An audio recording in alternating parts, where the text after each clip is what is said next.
मुझे उस पुराने मंदिर का वो खजाना चाहिए किसी भी हाल में। पर देवी दुर्गा का वो त्रिशूल उस खजाने की रक्षा कर रहा है। तो मालिक उस त्रिशूल को हटा दीजिए, आपके लिए ये कौन सा मुश्किल काम है। वही तो मेरे लिए मुश्किल है। मुझे उस त्रिशूल को हटाने के लिए किसी शरीफ और ईमानदार व्यक्ति को ढूंढना होगा। इसके लिए मुझे प्रीतम नगर जाना होगा। तुम प्रीतम नगर का चप्पा चप्पा छान लो और जहाँ भी दिखे कि कोई व्यक्ति बिना किसी स्वार्थ के किसी दूसरे व्यक्ति की मदद कर रहा है तो समझ जाना कि वो बहुत ही शरीफ और दयालु और ईमानदार है। आकर ये खबर मुझे दो। जादूगर कपाली बहुत ही बुरी प्रवृत्ति का था। उसे माँ दुर्गा के पुराने मंदिर का खजाना चाहिए था जो मीलों दूर था, जहाँ पर कोई भी आता जाता नहीं था। जादूगर कपाली अपने चेले को ऐसे ही व्यक्ति की तलाश में भेजता है। मालिक ने पता नहीं किस काम में लगा दिया। अब मैं ऐसा व्यक्ति कहाँ ढूंढूं? यहाँ बाजार में तो बहुत लोग नजर आ रहे हैं। जय दुर्गा मैया की बाबा। जय दुर्गा मैया की शिवा बेटा, मंदिर जा रहे हो क्या? हाँ बाबा, अपनी माँ दुर्गा को जब तक मिल ना लूं मेरा दिन शुरू ही नहीं हो सकता। जय दुर्गा मैया की अम्मा। जय दुर्गा मैया की शिवा बेटा। अम्मा संभल कर, लाओ ये गठरी मुझे दो, मैं घर तक छोड़ देता हूँ। जीते रहे मेरे बच्चे, तू कितना सयाना है, हमारे गांव की शान है तू। जब देखो किसी न किसी की मदद को लगा रहता है।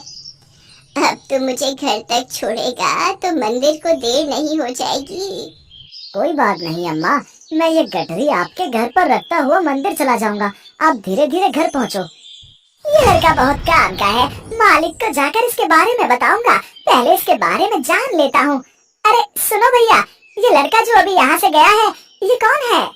ये शिवा है। माँ तो बचपन में ही गुजर गई थी। अपने बूढ़े पिता के साथ यहीं पास में ही रहता है। बहुत अच्छा लड़का है, हमेशा सबकी मदद करता है। माँ दुर्गा का परम भक्त है ये।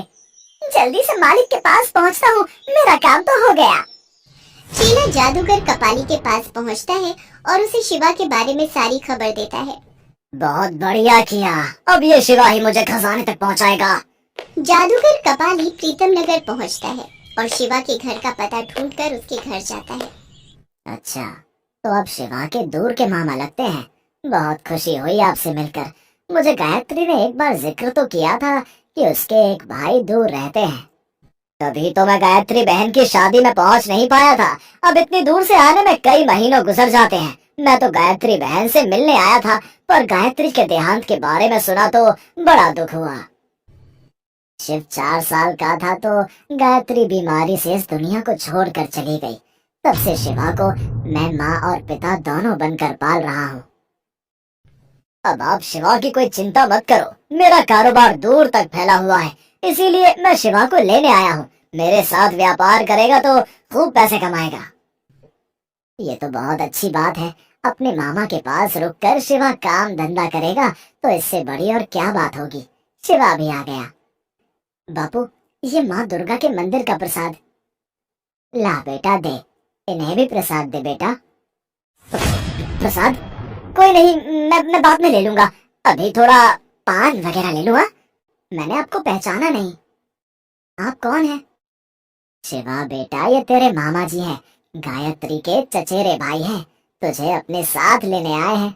इन्हें कारोबार में मदद के लिए किसी अपने की जरूरत थी और इनकी अपनी कोई औलाद नहीं है, इसलिए ये चाहते हैं तो इनका कारोबार संभाल ले। पर बापू, मैं आपको अकेला छोड़कर नहीं जा सकता। यहाँ आप मेरे बिना कैसे रहोगे?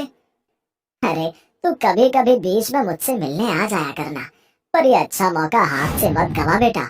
यहाँ भी तो तेरे पास कोई काम नहीं है, वहाँ तुझे बसा बसाया काम मिल जाएगा। आगे फिर गृहस्थी भी तो बनानी है ना। शिवा बेटा, तुम एक बार मेरे साथ चलकर तो देखो, वहाँ तुम्हें बहुत अच्छा लगेगा। मैं तुम्हें अपना बेटा बनाकर रखूंगा। जादूगर कपाली की मीठी मीठी बातों में फंसकर शिवा का पिता उसे भेज देता है। जादूगर कपाली शिवा को जंगलों, पहाड़ों, झरनों के रास्ते घोड़े पर ले जा रहा था। एक घोड़े पर कपाली बैठा था और एक घोड़े पर शिवा। मामा जी, आपकी नगरी तो बहुत दूर है। ये तो काफी बियाबान जंगल के रास्ते हैं। भांजे, बस थोड़ी दूर ही और जाना है। नगरी यहाँ से कुछ कोस की दूरी पर है। अरे याद आया, यहाँ पास में ही माँ दुर्गा का एक बहुत ही सुंदर पुराना मंदिर है और तुम माँ दुर्गा के परम भक्त हो। अगर चाहो तो हम वहाँ दर्शन करके फिर आगे का रास्ता तय कर सकते हैं। माँ दुर्गा का मंदिर? हाँ मामा जी, माँ दुर्गा के मंदिर में तो मैं दर्शन जरूर करूँगा। कहाँ पर है मंदिर? मामा जी मुझे वहाँ ले चलिए। कपाली शिवा को मंदिर में लेकर जाता है। जय माँ दुर्गा, ये तो बहुत ही विशाल मूर्ति है। मामा जी काफी पुराना मंदिर दिखाई पड़ता है और लग रहा है यहाँ पर काफी समय से सफाई भी नहीं हुई है। क्यों ना हम यहाँ की सफाई करके आगे बढ़े। ये विचार तो अति उत्तम है मामा जी। मैं अभी माँ दुर्गा की मूर्ति से सारी धूल हटा देता हूँ। शिवा बेटा, माँ दुर्गा के त्रिशूल को थोड़ा सा उठाकर साफ करो। ठीक है मामा जी।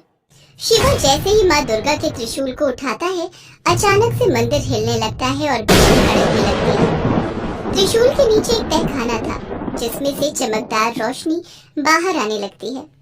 ढेरों अशर्फियां, हीरे जवाहरात, सोने के सिक्के देख शिवा घबरा जाता है।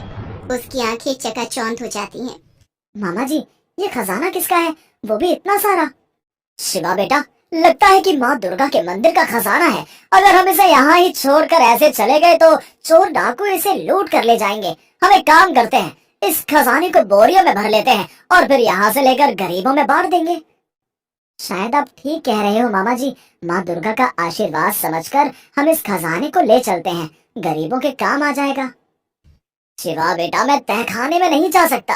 एक काम करो, तुम बोरियों में भर भर कर खजाना मुझे पकड़ाते रहो, मैं बोरियां घोड़े पर लाद दूंगा। शिवा कपाली की बातों में आ जाता है और वो सारा खजाना बोरों में भरकर कपाली को पकड़ा रहा था। जब शिवा ने सारा खजाना कपाली को दे दिया तो कपाली ने तहखाने का दरवाजा बंद कर दिया। अरे ये तहखाना बंद कैसे हो गया? मामा जी, मामा जी कहाँ हो? तहखाने का दरवाजा बंद हो गया है। मैं कोई मामा नहीं हूँ, मैं तो जादूगर कपाली हूँ। मैं तुझे यहाँ जानबूझकर लाया था और मेरा काम हो गया, मुझे खजाना मिल गया। मैं यहाँ से जा रहा हूँ, अलविदा। हे दुर्गा माँ, ये मैं कहाँ फंस गया? मेरी मदद करो माँ, ये जादूगर कपाली मुझे यहाँ बंद कर गया है।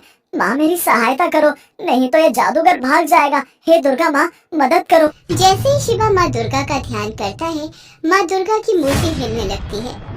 मंदिर की घंटियां अपने आप बजने लगती हैं। तहखाने का द्वार अपने आप खुल जाता है और शिवा वहां से बाहर आ जाता है। जादूगर कपाली मंदिर से बाहर जा ही रहा था कि तभी शिवा को एक आकाशवाणी होती है।